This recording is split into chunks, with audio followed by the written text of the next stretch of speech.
안녕하세요. 영양교사 이은영입니다. 코로나19 감염병 등급이 1급에서 2급으로 조정이 되고 5월 하순부터는 자가격리 의무도 없어지게 된다고 하는데요. 하지만 감염 후 격리 해제 후에도 기침과 가래, 호흡곤란, 수면장애, 이명, 발열, 두통, 피로감, 심장 두근거림 등 코로나19 후유증이 계속되는 이른바 롱코비드를 호소하는 분들이 많아지고 있습니다. 세계보건기구는 롱코비드를 코로나 증상 발현 이후 3개월 이내부터 최소 2개월 동안 다른 진단명으로 설명할 수 없는 증상을 겪는 것으로 정의하고 있는데요. 전체 확진자의 10%가량이 롱코비드를 경험한다고 합니다. 3개 이상 복합 증상을 느끼는 환자들이 많으며 그 이상의 증상을 느끼는 환자들도 많다고 하는데요. 오늘은 코로나 후유증 증상을 완화하는 데 좋은 음식들에 대해서 알아보도록 하겠습니다. 코로나 후유증에 좋은 음식 첫 번째는 도라지입니다. 코로나 후유증 중 가장 많이 겪는 증상으로 마른 기침, 가래, 목의 이물감 등을 들 수 있는데요. 이러한 증상을 완화시키기 위해서는 가래를 묽게 하고 기관지 점막을 튼튼하게 도와주는 음식들을 먹어주는 것이 좋습니다. 도라지에 들어있는 사포닌 성분은 기침과 가래 배출에 도움을 주고 기관지 점막을 튼튼하게 해주는데요. 또 코로나 증상 중 가장 특징적인 현상이 목이 심하게 아픈 인후염인데 도라지는 인후염이나 편도선염 완화에도 효과적입니다. 특히 도라지를 2시간가량 60도로 가열할 경우 사포닌 성분이 8배나 많아졌다는 농촌진흥청 연구 결과도 있는데요. 도라지청을 차로 끓여 마시면 기관지와 폐 건강에도 도움을 받을 수 있습니다. 코로나 후유증에 좋은 음식 두 번째는 무입니다. 무의 매운맛을 내는 시니그린 성분은 기관지를 강화하고 타액 분비를 촉진해서 가래를 묽게 해주는데요. 폐 건강에도 도움을 줘서 기침으로 인해 가슴이 답답한 느낌을 줄 때 효과적입니다. 특히 무는 소화 효소가 풍부하게 들어있어서 코로나 후유증으로 소화가 잘 되지 않을 때 먹어주면 도움을 받을 수 있습니다. 코로나 후유증에 좋은 음식 세 번째는 생강입니다. 코로나 후유증으로 두통이나 어지럼증, 후각이나 미각의 변화를 호소하는 분들이 계시는데요. 이러한 증상들은 우리 몸에 코로나 바이러스 신경 독성이 남아있으면서 생길 수 있습니다.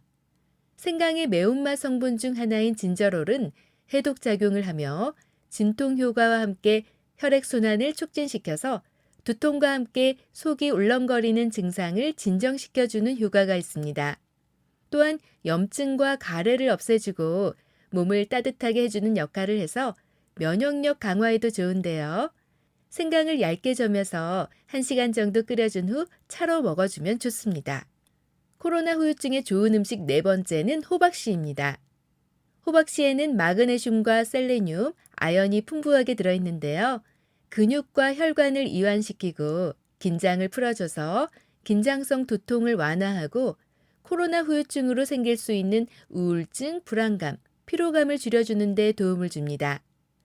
코로나 후유증에 좋은 음식 다섯 번째는 검정콩입니다.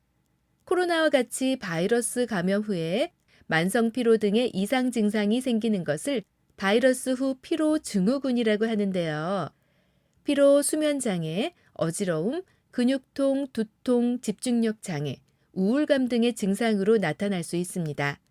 이러한 증상은 바이러스 감염으로 인한 염증을 없애기 위해 우리 몸의 면역기관들이 과도하게 소모되면서 피로 등 다양한 증상으로 나타나게 되는 건데요.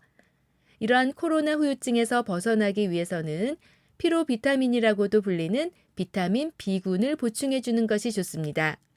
그 중에서 비타민 B5인 판토텐산은 부신피질 호르몬의 분비를 촉진해서 스트레스에 대한 저항력을 높이고 면역력을 강화하는데요. 검정콩에는 판토텐산을 비롯한 비타민 B군이 풍부하게 들어있어서 코로나 후유증으로 인한 피로 회복에 도움을 받을 수 있습니다. 코로나 후유증에 좋은 음식 여섯 번째는 홍삼입니다. 홍삼은 식품의약품안전처로부터 피로 개선과 면역력 증진에 도움이 되는 식품으로 인정받은 기능성 식품인데요. 체내 면역세포를 활성화시켜서 면역력을 개선하고 홍삼의 주요 성분이 과도하게 생성된 젖산을 빠르게 줄여줘서 피로 개선에 효과적입니다. 코로나 후유증에 좋은 음식 7번째는 단백질이 많은 식품입니다. 격리 중 후각과 미각이 변화되고 전체적인 컨디션이 저하되면서 영양 섭취가 부실해질 수 있는데요. 이렇게 영양 섭취가 부실할 경우 면역 항체 생성이 되지 않고 염증을 치유하는 세포 재생 능력이 떨어지게 됩니다. 따라서 기름기가 적은 살코기나 달걀, 오메가3가 풍부한 생선, 두부 등 소화가 잘 되고 단백질이 풍부한 식품을 먹어주면 면역력 향상에 도움을 받을 수 있습니다. 코로나 후유증에 좋은 음식 8번째는 채소와 과일 등 비타민이 풍부한 식품입니다. 채소와 과일에는 피로 회복에 좋은 비타민과 무기질이 풍부하게 들어있고 식이섬유소와 수분이 풍부하게 들어있어서 활동량이 줄어들면서 생길 수 있는 변비 예방에도 도움을 받을 수 있습니다. 코로나 후유증에 좋은 음식 9번째는 유산균이 풍부한 식품입니다. 코로나 후유증을 이겨내기 위해서는 면역력을 높여주는 것이 좋은데요. 면역력을 강화하려면 장을 건강하게 하는 것이 중요합니다. 면역세포의 약 70%가 장에 분포하고 있어서 장내 환경에 따라 면역력이 크게 좌우될 수 있기 때문인데요. 장 건강에 도움을 주는 유익균이 많이 든 발효식품을 섭취해주는 것이 좋습니다. 김치와 된장, 청국장이 대표적인 식품들인데요. 그 중에서도 특히 김치에는 식이섬유가 많이 들어있어서 장 건강에 도움을 줄 뿐 아니라 잘 숙성된 김치에 풍부하게 함유되어 있는 유산균이 장내 환경을 개선하고 면역력을 높이는 데 도움을 주는데요. 또 유산균은 면역 기능에 관여하는 T림프구와 B림프구를 자극해서 이들이 잘 활동할 수 있도록 도와줍니다. 코로나 후유증에 좋은 음식 10번째는 물입니다. 코로나의 대표적인 증상인 인후통 증상을 줄이고 가래가 목에 진하게 달라붙는 것을 방지하기 위해서 수분을 충분히 보충해 주는 것이 중요한데요. 하루에 물을 2리터 이상 섭취하고 가습기를 틀어 주변을 촉촉하게 해주는 것이 좋습니다. 지금까지 코로나 후유증에 좋은 음식에 대해서 알아봤는데요. 앞에 말씀드린 음식들을 먹어주는 것도 중요하지만 자신의 체력에 맞는 운동과 규칙적인 식사로 원래의 체력을 회복하는 노력이 필요합니다. 또한 충분한 쉼과 수면 역시 코로나 후유증을 줄여주는 방법이라는 것 잊지 마시기 바랍니다. 그럼 다음에 또 만나요.